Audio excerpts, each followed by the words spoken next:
What I'm looking for primarily in an oarsman is somebody who has the athletic ability and the combination of drive and selflessness to be part of really the consummate team sport.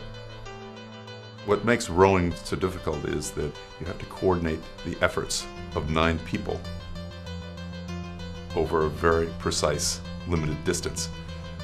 It has to be done really perfectly. A good oarsman has to have 3 primary athletic qualities. One, it's stamina. Rowing is over a 2,000-meter course. It would be similar to running a mile. Secondly, they have to have wonderful balance and timing. I would equate it to a gymnast. This boat is 60 feet long. It's on water. There's movement, and you have 2,000 pounds of oarsmen moving back and forth.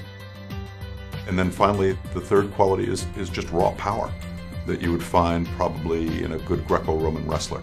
Somebody who has great leverage and able to use that leverage to the athletic advantage.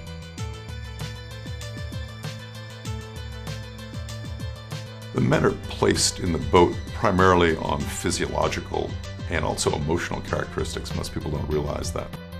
You start in the back of the boat, or the stern of the boat, with the coxswain. And that person is specifically the person who steers the boat, who implements the race plan. What you'd want is a very domineering personality, somebody who can really perform under stress and be thinking at the time of competition. Now, facing that man is the stroke man. And the stroke man is a rhythm setter. Usually what you have here is somebody who's a very, very highly skilled, fluid athlete. Behind the stroke man is number 7. And the 7 man is the person who can transmit that rhythm, take what he feels in front of him and reproduce that impeccably. And that person tends to be a very strong-willed person, but somebody who can follow. The 6 man, the 5 man, the 4 man, that's the engine room of the crew. These are your most powerful people in the boat. They tend to be the heaviest, the biggest, and the most powerful. And their satisfaction has to come from just really driving that boat along. And then from 3, 2, and bow, you get into people that are more agile, particularly the bow seat, which is the number 1 seat, and the number 2 seat, are people that have to have tremendous balance. I mean, they're perched near the front of the boat in a place where there's the least amount of stability. With crew, everyone has to do it, and everyone has to do it at just an incredibly high level. That's the deal. The ratio of time spent for actual racing is ridiculous. And there are no shortcuts. You can't say, well, we have a really strong guy, we'll counteract him with a really weak guy. Everyone has to be strong. You get cases of the I don't want us, the I don't want to go down and do that, I don't want to do that, coach, I just want to go back to the dock. But you got to keep doing it because you got other people depending on you. There's not a lot of room for egos or superstars. It's everybody working together. That's it, Kevin. Big step front end, buddy. That's a step.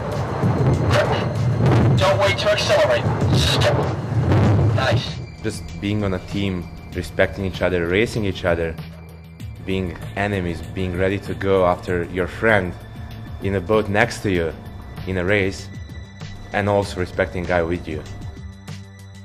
Some of the practices when the boat moves so well, I remember like early Wednesday morning, 6 o'clock, sun is not up there yet, but you just hear water beneath you. Shh. Oh God, that's great. They're very, very driven people. But beyond that, they're driven people that have the capacity to work with other people in a way that's very, very effective.